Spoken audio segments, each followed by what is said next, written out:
के इस YouTube channel में आप सभी मित्रों का मैं स्वागत करता हूं। यदि आप मेरे इस चैनल पर नए हैं तो कृपया करके मेरे इस चैनल को सब्सक्राइब कीजिए ताकि आपको विधि से संबंधित आने वाली मेरी सभी वीडियोस समय से मिल सकें।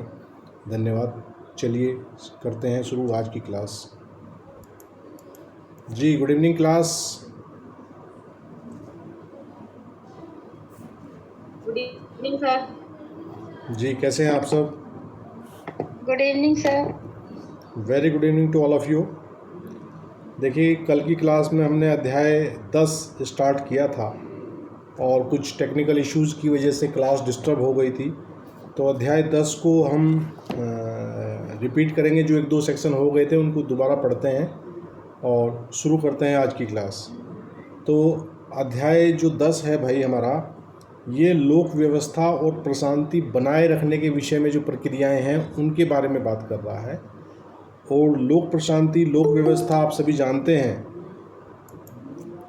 देखिए राज्य की ड्यूटी होती है कि राज्य हमारा जो स्टेट्स है वो पूरा।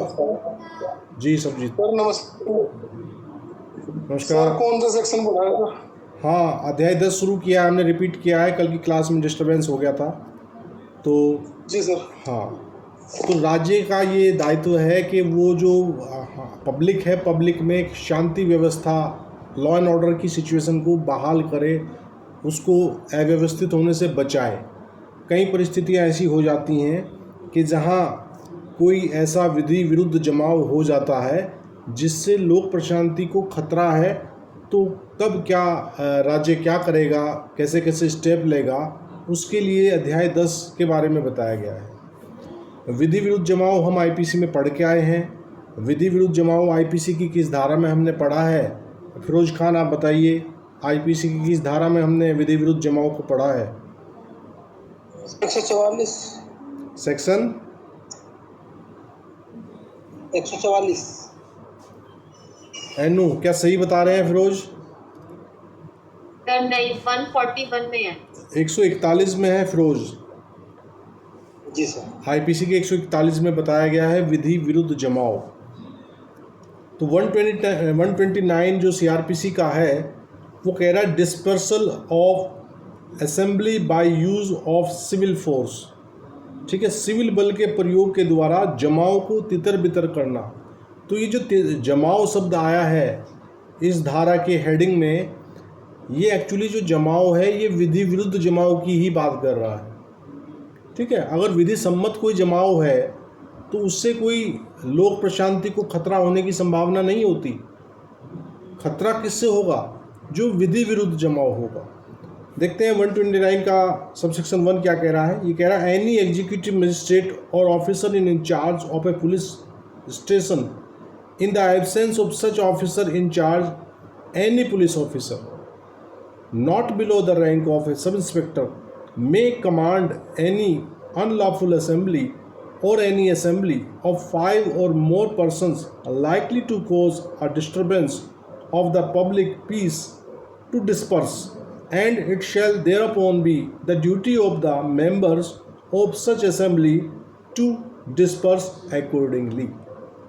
तो फर्स्ट स्टेप ये है कि यदि कोई विधि विरुद्ध जमाव है या पाँच या पाँच से अधिक व्यक्तियों का ऐसा जमाव है जिससे ये संभावना नज़र आ रही हो कि ये जमाव जो है क्या करेगा, लोक प्रशांति को भंग कर सकता है, तो वैसी अवस्था में कहा गया है कि कोई कार्यपालक मजिस्ट्रेट या पुलिस थाने का भारसाधक अधिकारी या ऐसे भारसाधक अधिकारी की अनुपस्थिति में उप निरीक्षक की पंक्ति से निम्न कोई पुलिस अधिकारी किसी विधि विरुद्ध जमाव को या पाँच से अधिक व्यक्तियों के किसी ऐसे जमाव को जिससे लोक शांति विक्षुब्ध होने की संभावना है, तितर बितर होने का समादेश दे सकता है।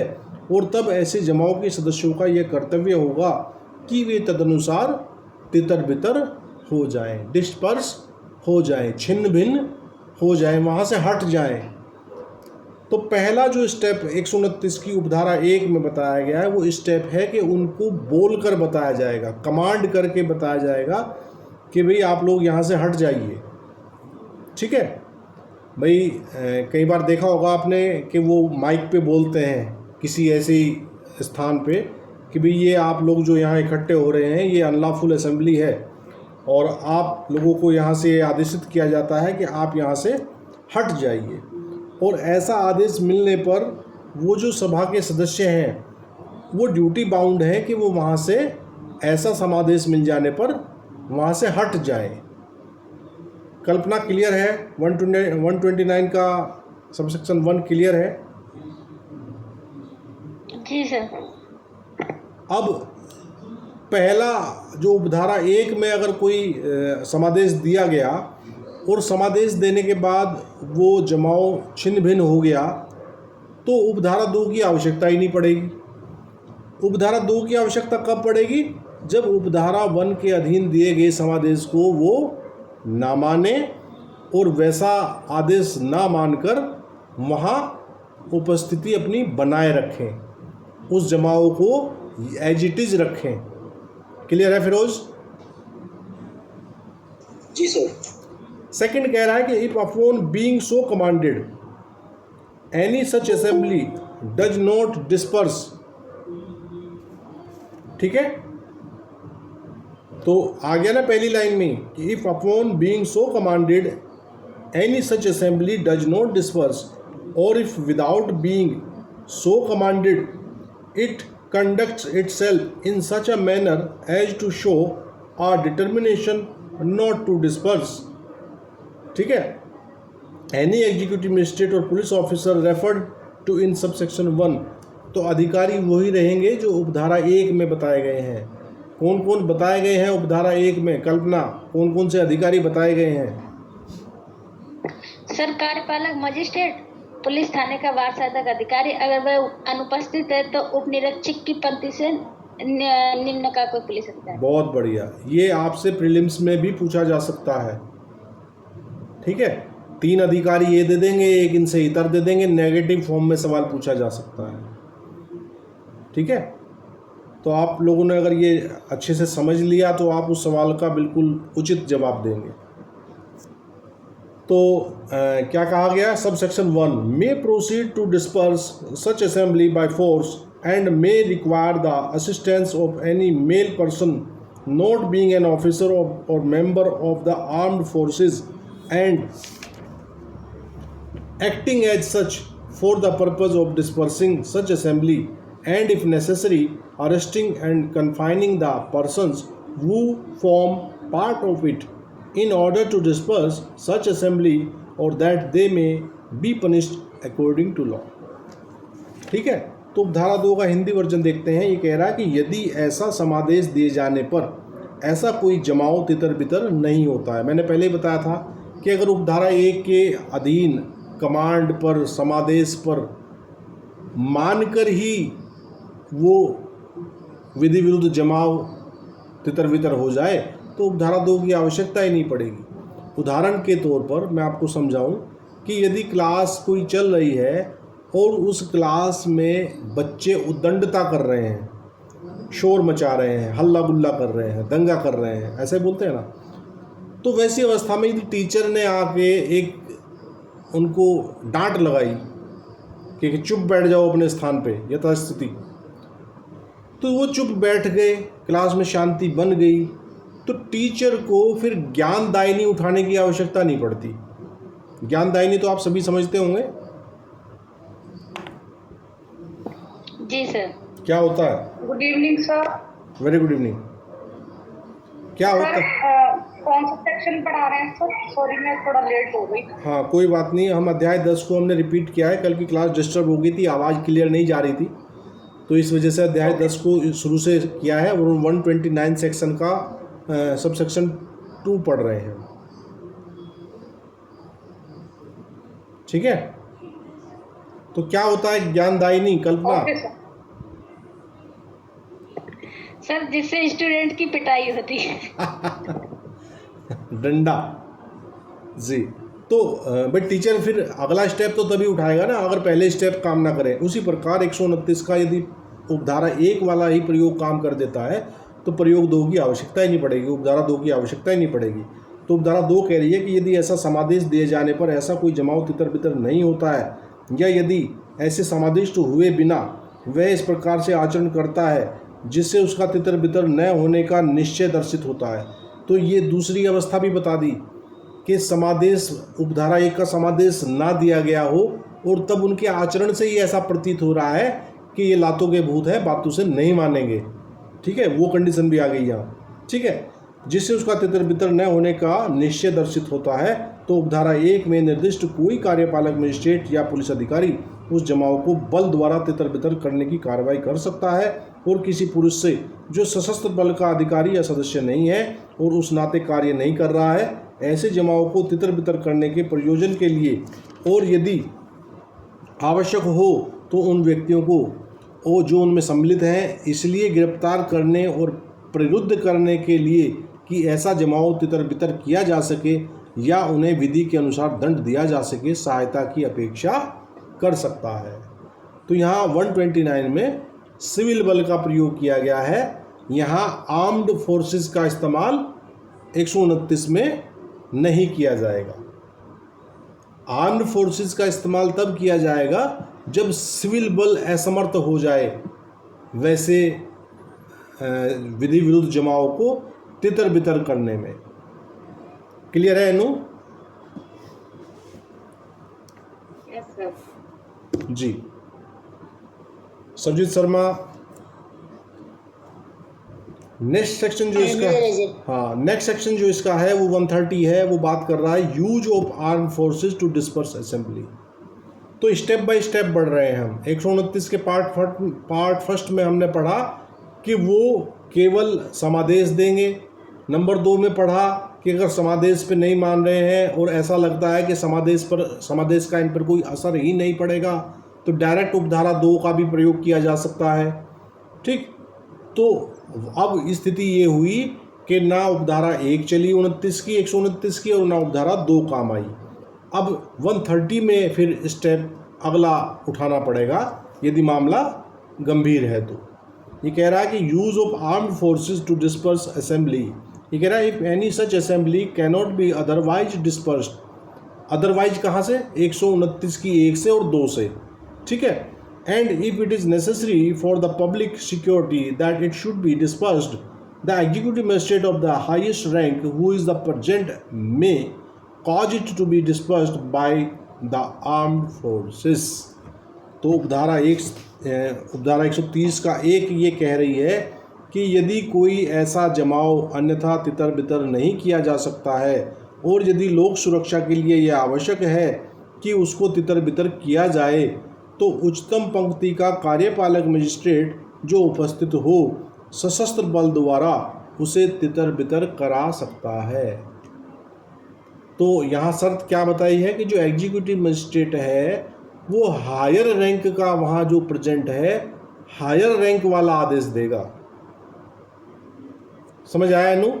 मान लीजिए ऐसे स्थान पर सिटी मजिस्ट्रेट महोदय भी हैं और डिस्ट्रिक्ट मजिस्ट्रेट महोदय भी हैं, तब आदेश किसका चलेगा? डिस्ट्रिक्ट मजिस्ट्रेट का चलेगा। हाँ, क्योंकि वो हाईएस्ट रैंक के अधिकारी हैं। और सबसेक्शन 2 कह रहा है 130 का, ये कह रहा है such magistrate may require any officer in command of any group of persons belonging to the armed forces to disperse the assembly with the help of the armed forces under his command and to arrest and confine such persons forming part of it as the magistrate may direct or as it may be necessary to arrest and confine in order to disperse the assembly or to have them punished according to law।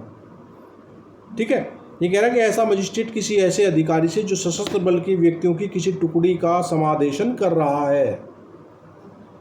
भाई वो जो magistrate है आदेश किसको देगा? उस सशस्त्र बल की टुकड़ी के उस अधिकारी को देगा जो उनका हेड है, जो उनको कमांड करने की क्षमता रखता है। ठीक है, और यह अपेक्षा कर सकता है कि वह अपने समादेशाधीन सशस्त्र बल की मदद से जमाव को तितर बितर कर दे और उसमें सम्मिलित ऐसे व्यक्तियों को जिनकी बाबत क्या होगा? जिनकी बाबत मजिस्ट्रेट निर्देश दे या जिन्हें जमाव को तितर बितर करने या विधि के अनुसार दंड देने के लिए गिरफ्तार और परिरुद्ध करना आवश्यक है, गिरफ्तार और परिरुद्ध करे। Is that clear? यही बात जो है वो 129 की उपधारा 2 में भी आया था। भाई उद्देश्य क्या है कि भाई जो विधि विरुद्ध जमाव कर रहे हैं और जिनके कारण वहाँ मामला जो लोक प्रशांति है उसको खतरा उत्पन्न हो रहा है, वो उनको विक्षुब्ध कर रहे हैं प्रशांति को, तो वैसे व्यक्तियों को गिरफ्तार करके उन्हें विधि अनुसार विधि सम्मत दंड देने की व्यवस्था करने के लिए उन्हें पकड़ा भी तो जाएगा ना, अरेस्ट भी किया जाएगा। और उपधारा 3 कह रही है भाई 130 की, every such officer of the armed forces shall obey such requisition in such manner as he thinks fit, but in so doing he shall use a little force and do as little injury to person and property as may be consistent with dispersing the assembly and arresting and detaining such persons। तो 130 की उपधारा बता रही है कि वो जो अब सशस्त्र बल का जो कमांडिंग ऑफिसर है, देखिए जो एग्जीक्यूटिव मजिस्ट्रेट है वो स्वयं हथियारों का इस्तेमाल करने में ट्रेंड नहीं है, वो सशस्त्र बल का प्रयोग स्वयं नहीं करेगा, वो वैसे सशस्त्र बल के जो टुकड़ी है उस टुकड़ी के हेड को, इंचार्ज को, जो वहाँ उस टाइम उपस्थित होगा उसको कहेगा कि आप जो है आप सशस्त्र बल का प्रयोग कीजिए। और वैसी अवस्था में वो जो अधिकारी है 130 की उपधारा 3 के अनुसार वो इतना बल प्रयोग करेगा, इतना सशस्त्र बल प्रयोग करेगा कि कम से कम इंजरी हो, मिनिमम इंजरी। वहाँ उसका उद्देश्य ये नहीं है कि मुझे यहाँ सशस्त्र बल प्रयोग करने का राइट, मतलब मुझे एक ऑर्डर मिल गया है तो उस ऑर्डर के अनुसरण में मैं यहाँ कोई नरसंहार कर दूँ। समझ रहे हो प्रवेश भाटी जी, सरजीत शर्मा? जी सर, जी सर। हाँ, तो वो वहाँ तभी एक बात आप लोग सुनते होंगे कि जो पुलिस फायर करेगी, सशस्त्र बल फायर करेगा, वो पैरों को निशाना बनाएंगे पहले, है ना, जिससे कि, और कई बार तो रबर की गोलियां चलाई जाती हैं, एक्चुअल कार्टिज ना चला के रबर की गोलियां चलाई जाती हैं, जिससे कि उनको क्या लगेगा, रबर की गोली से चोट लगती है, इंजरी होती है, आपको जहाँ बैठेगी वहाँ दर्द होगा, बाकी कोई ऐसी प्राण घातक चोट उससे नहीं आती है कि वहाँ उससे डेथ होना संभावित हो। Is that clear? तो मिनिमम इंजरी का इस्तेमाल करना है। 130 क्लियर है भाई?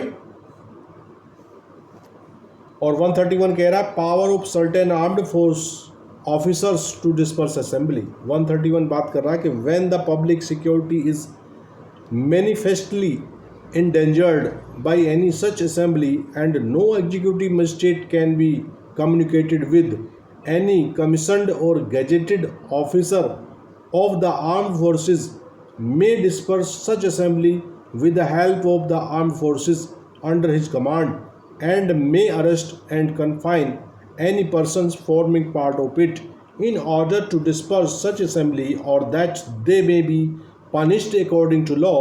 But if while he is acting under this section it becomes practicable for him to communicate with an executive magistrate, he shall do so and shall thenceforward obey the instructions of the magistrate as to whether he shall or shall not continue such action।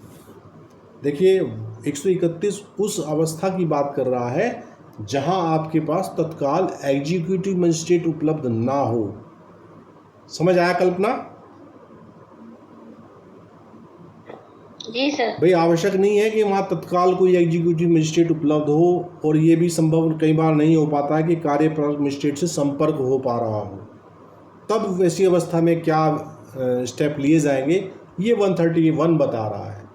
ये कह रहा है कि जब कोई ऐसा जमाव जो लोक सुरक्षा को स्पष्टतया संकटापन्न कर देता है और किसी कार्यपालक मजिस्ट्रेट से संपर्क नहीं किया जा सकता है, तब सशस्त्र बल का कोई आयुक्त या राजपत्रित अधिकारी, ठीक है,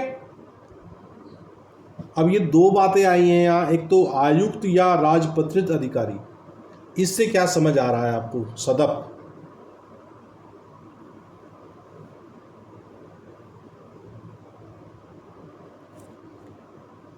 सदप जी सर सॉरी सर जी सर सुना नहीं मैंने असल में सर नेट मेरा स्लो चल रहा है क्योंकि नेट खत्म हो रहा है मेरा। मैं वो कर लूँ सर 1 मिनट बस। अच्छा सर चार्ज कर 1 मिनट। कोई बात नहीं। एनु आप बताएं,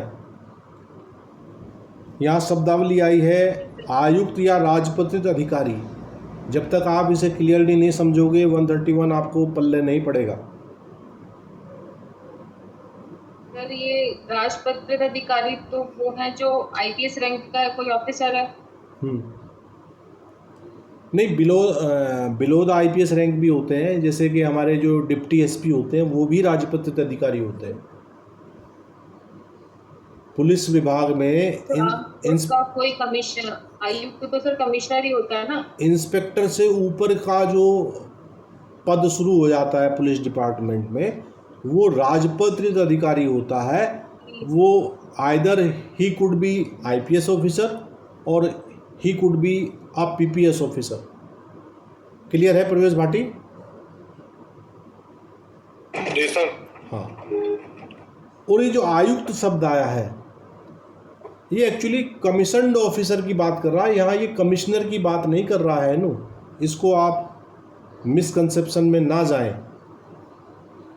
ये कमीशन्ड ऑफिसर होते हैं हमारी सेनाओं में, और सेनाओं में कमीशन्ड ऑफिसर कहाँ से स्टार्ट होता है कौन बताएगा?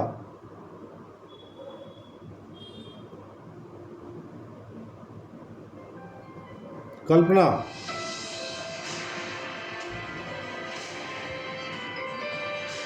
सेना में, हाँ,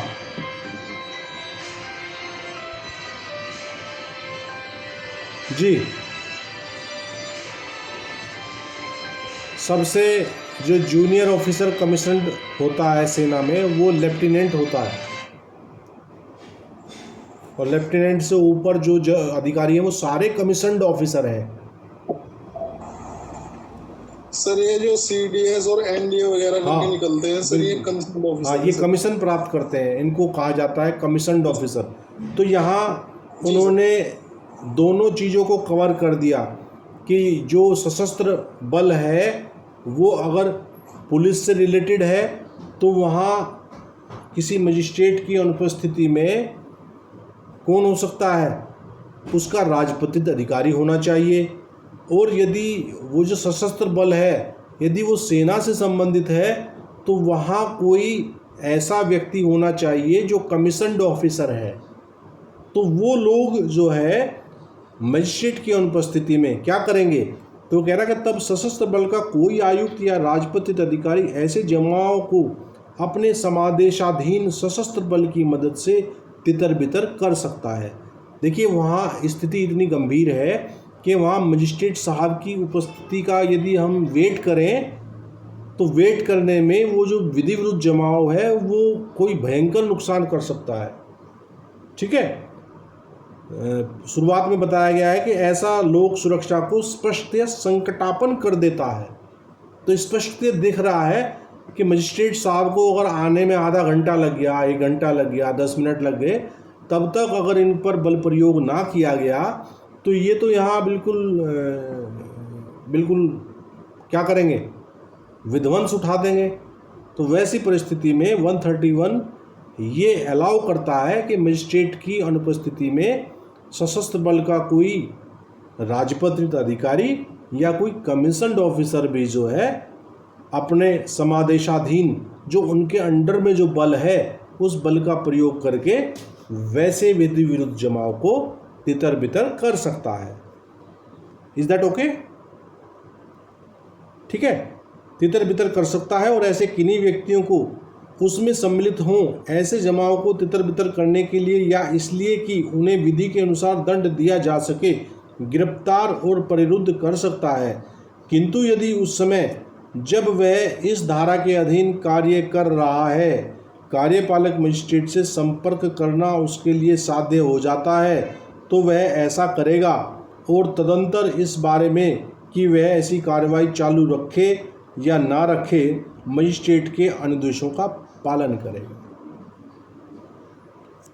तो इस बीच उसका ये ड्यूटी भी है कि वो मजिस्ट्रेट से संपर्क बनाने का प्रयत्न जारी रखे, और यदि उसका प्रयत्न सफल हो जाता है, मजिस्ट्रेट से संपर्क हो जाता है, तब वैसी अवस्था में वो मजिस्ट्रेट के निर्देशों के अनुसार फर्दर कार्रवाई करेगा। मजिस्ट्रेट कहेगा कि आप अपनी कार्रवाई चालू रखें तो वो चालू रखेगा, और मजिस्ट्रेट कहेगा, वो रिपोर्ट देगा ना उसे कि सर ऐसी स्थिति है। तो अगर मजिस्ट्रेट को लगेगा कि कार्रवाई कंटिन्यू रखी जानी चाहिए तो फिर वो मजिस्ट्रेट के आदेशानुसार वो कार्रवाई कंटिन्यू रखेगा, और यदि मजिस्ट्रेट को उसकी रिपोर्ट के अकॉर्डिंगली ऐसा लग रहा है कि नहीं, आप सशस्त्र बल की कार्रवाई को रोक देना चाहिए, तो फिर वो मजिस्ट्रेट के आदेशों के ही अनुपालन में कार्य करेगा। क्लियर है अनु?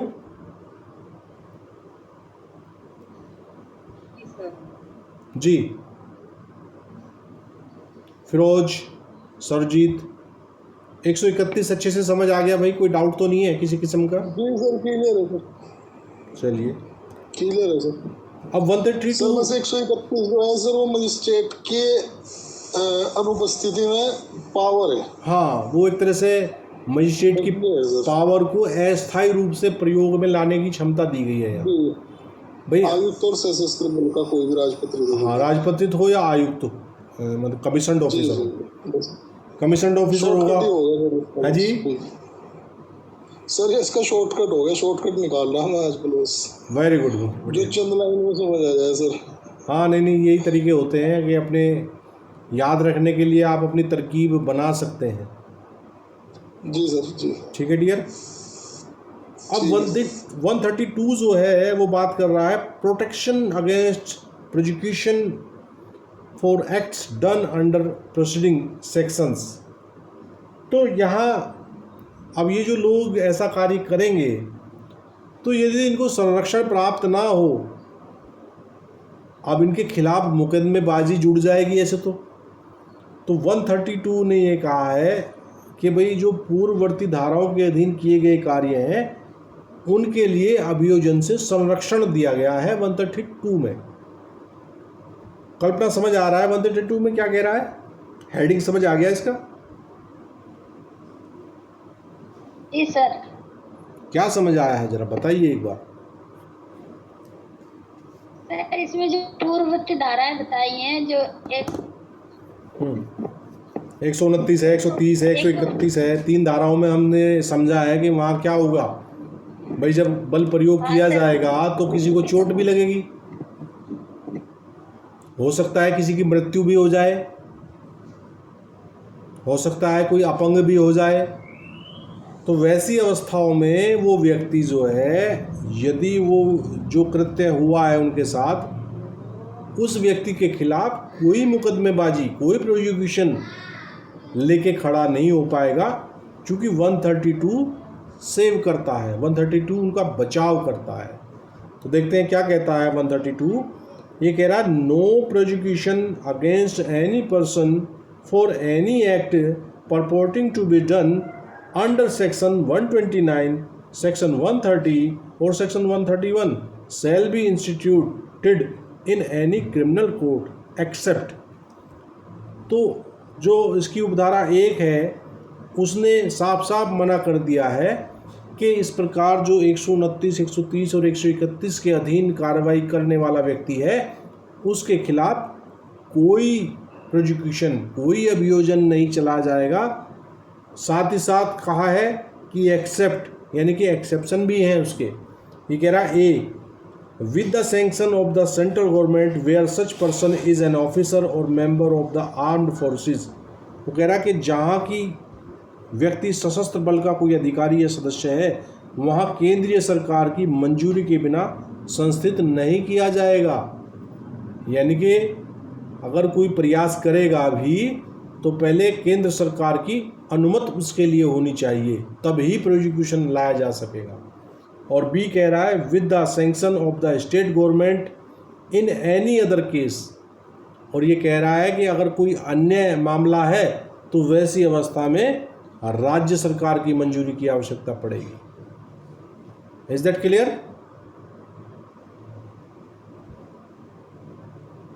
जी। जी सर। और इसका सब सेक्शन यानी सर अगर कोई, सर जहाँ तक मैंने समझा, यानी अगर कोई केस चलाना भी है हाँ। दंगे के दौरान तो सेंट्रल की और स्टेट की मंजूरी लेनी पड़ेगी, तब हाँ। आप प्रोसिक्यूशन को खड़ा कर सकते हैं। अगर सशस्त्र बल का कोई अधिकारी या सदस्य हो, उसके खिलाफ जाना हो तो सेंट्रल गवर्नमेंट की अनुमति चाहिएगी, और अच्छा। किसी अन्य मामले में राज्य सरकार की मंजूरी चाहिएगी। भाई जहाँ बल प्रयोग करने वाला व्यक्ति राज्य सरकार से रिलेटेड बंदा है ना, तो वहाँ की अवस्था में राज्य सरकार से अनुमति लेनी पड़ेगी। और जहाँ सशस्त्र बल का मामला आ गया तो वहाँ कह रहा है कि केंद्र सरकार की अनुमति लेनी पड़ेगी। ठीक है। ठीक सर। ठीक है सर। और इसकी उपधारा 2 कह रही है, उपधारा 2 का क्लॉज ए कह रहा है कि no executive magistrate or police officer acting under any of the said section in good faith, और बी कह रहा है no person doing any act in good faith in compliance with or requisition under section 129 और 130। C कह रहा है no officer of the arm forces acting under section 131 in good faith, और D कह रहा है no member of the arm forces doing any act in obedience to any order which he was bound to obey shall be deemed to have thereby committed an offence।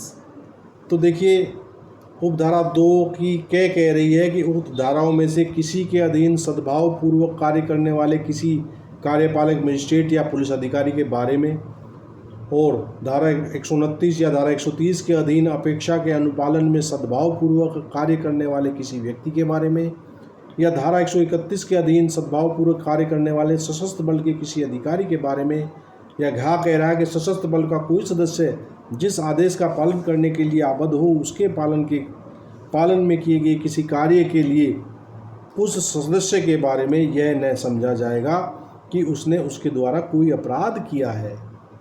ऐसी ही बात हमने IPC में भी कहीं पढ़ी थी भाई, कौन बताएगा?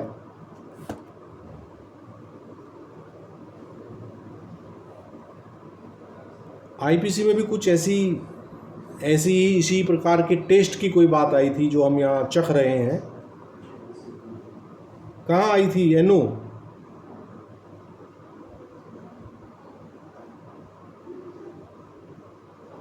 मेरी आवाज़ तो आ रही है भैया आपको? ध्यान नहीं है किसने कहा। और जब ध्यान आएगा ना तो तुम आप माथा पीटोगे कि अरे मुझे तो पता था इस बात का। कल्पना चौहान आप बताइए। सर हमें भी ध्यान नहीं है। तुम्हें कोई ध्यानाकर्षण बूटी खिलानी पड़ेगी जब तुम्हारे ध्यान सही होंगे भाई।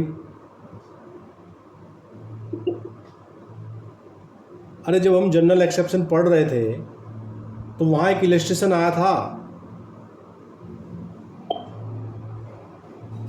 क्या आया था?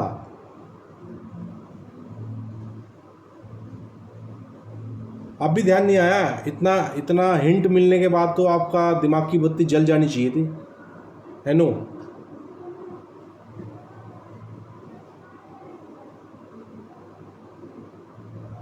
अरे general exception chapter number 4 IPC, उसका जो पहली ही धारा है, कौन सी धारा है कल्पना? सर 76 है। और 76 में क्या बताया गया है?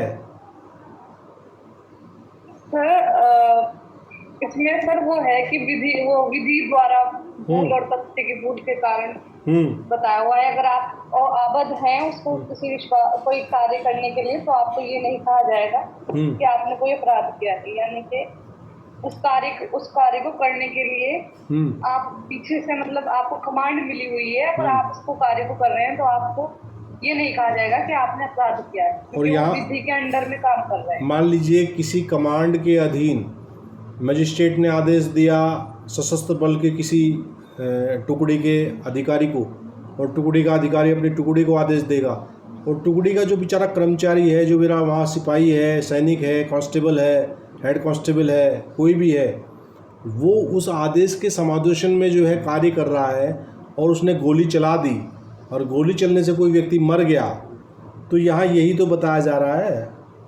क्यों एनू? जी सर। यस सर, वो लायबल नहीं होगा स्टेशन फर्स्ट हाँ, क्या कह रहे हैं? वो कर्मचारी लायबल नहीं है सर इस काम के क्योंकि वो तो ड्यूटी बाउंड है बेचारा, वो तो अपनी ड्यूटी कर रहा है। ड्यूटी बेचारा। हाँ, जी जी सर। तो यही तो बात आई है कि यह न समझा जाएगा कि उसके द्वारा कोई अपराध किया गया है। और क्या लिखा है वहाँ? कोई बात अपराध नहीं है जो विधि द्वारा आबद्ध होते हुए किसी व्यक्ति के द्वारा की जाए।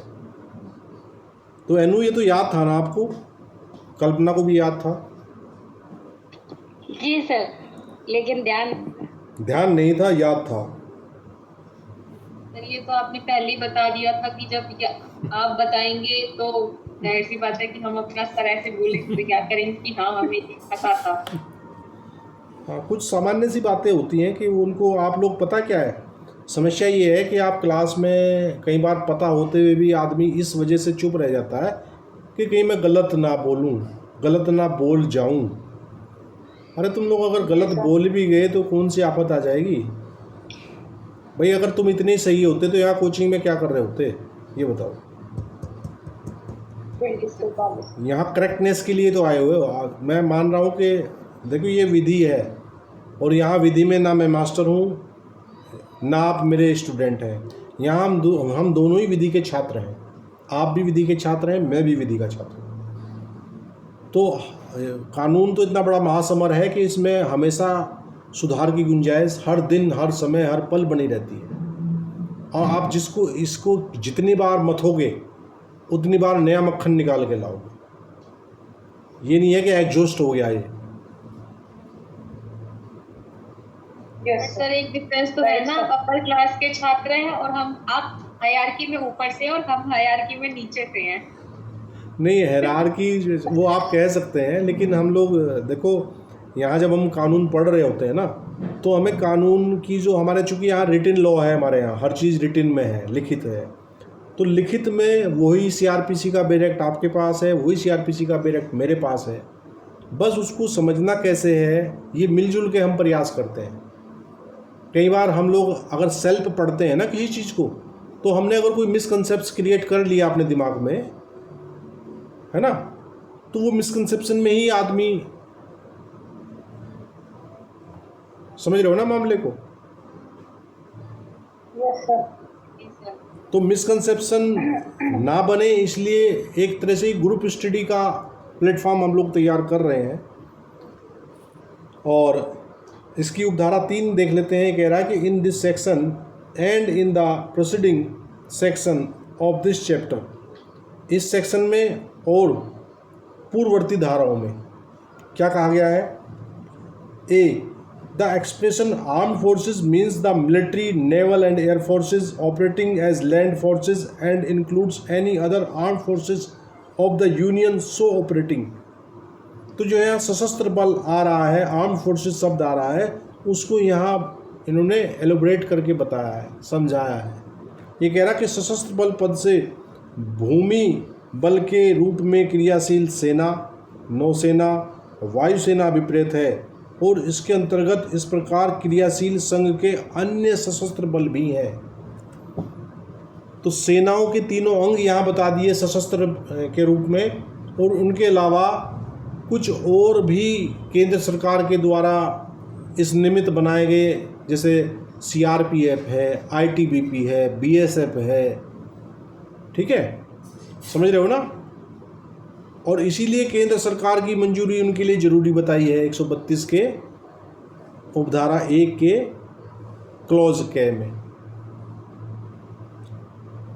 और officer in relation to the arm forces means a person commissioned, gazetted or in pay as an officer of the arm forces and includes a junior commissioned officer, a warrant officer, a petty officer, a non-commissioned officer and a non-gazetted officer। और सशस्त्र बल के संबंध में अधिकारी से, अब जो अधिकारी शब्द आया है इसको एलिब्रेट किया गया है यहाँ। और ये कह रहा है कि अधिकारी से सशस्त्र बल के ऑफिसर के रूप में आयुक्त, राजपत्रित या वेतनभोगी व्यक्ति अभिप्रेत है। और इसके अंतर्गत कनिष्ठ आयुक्त ऑफिसर, वारंट ऑफिसर, पेटी ऑफिसर, अनायुक्त ऑफिसर तथा अराजपत्रित ऑफिसर भी है। यहाँ अधिकारी के शब्द को बताने के लिए इन्होंने खोल दिया है कि ये लोग भी अधिकारी माने जाएंगे। लेकिन जो हम अभी पीछे पढ़ के आए थे 131 में, 131 के लिए ये स्पेशल वहाँ खोला हुआ है कि मजिस्ट्रेट की अनुपस्थिति में केवल राजपत्रित या कमीशन्ड ऑफिसर ही वर्क करेगा। क्लियर है? Yes sir. और तीसरे का सी कह रहा है member in relation to the arm forces means a person in the arm forces other than an officer. और सशस्त्र बल के संबंध में सदस्य से सशस्त्र बल के अधिकारी से भिन्न उसका कोई सदस्य अभिप्रेत है। तो सदस्य एक तरह से जो सैनिक है नीचे वाला, जो बिल्कुल बेचारा मेंबर ही है, कोई उसके ऊपर, कोई उसके पास अधिकारी का तमगा पिछली धारा के अनुसार नहीं है। ना तो वो जेसीओ है, ठीक है, ना वो कमीशन्ड ऑफिसर है, ना वो गजेटेड ऑफिसर है, ना वो वारंट ऑफिसर है, ना वो पेटी ऑफिसर है। ये सशस्त्र सेनाओं के पद हैं। तो उनसे इतर जो व्यक्ति है वो मेंबर है। Is that clear? तो आज की क्लास में हमने अध्याय 10 के पार्ट ए विधि विरुद्ध जमाव से संबंधित, उसको तितर बितर करने से संबंधित बात पढ़ी। और उम्मीद करता हूँ कि आप लोगों को ये क्लास अच्छे से समझ आई होगी। और कल की क्लास में हम लोक न्यूसेंस, पब्लिक न्यूसेंस से संबंधित सेक्शन 133 और उससे आगे के सेक्शन पढ़ने का प्रयत्न करेंगे, समझने का प्रयत्न करेंगे। तो सर एक बात पूछूं? हाँ जी बिल्कुल पूछूं। सर इसमें 151 में क्या मजिस्ट्रेट को पावर है कि बेल खारिज कर सके? बेल तो नहीं खारिज कर सकता वो। 151 में बेल खारिज वो उस स्थिति में कर सकता है कि यदि उसको जमानती उचित ना लग रहे हो, प्रॉपर जमानती ना लग रहे हो, किसी वजह से जमानतियों की जांच कराने के लिए वो उसको जेल भेज के जमानतियों की जांच करा सकता है। अभी आज इब्राहिमपुर का मामला है मेरे पास। हाँ, वो 2 दिन तो उसने कस्टडी, वो जेल भेज रखे। हाँ, बेल बॉन्ड ले ही नहीं रहा। हाँ, तो ये 2 दिन से बेल बॉन्ड ले ही नहीं रहा बस। धींगा मस्ती भी चलती है भाई प्रशासन में। वैसे तो ये हमारे यहाँ भी चल रही है आजकल, है ना? हाँ जी।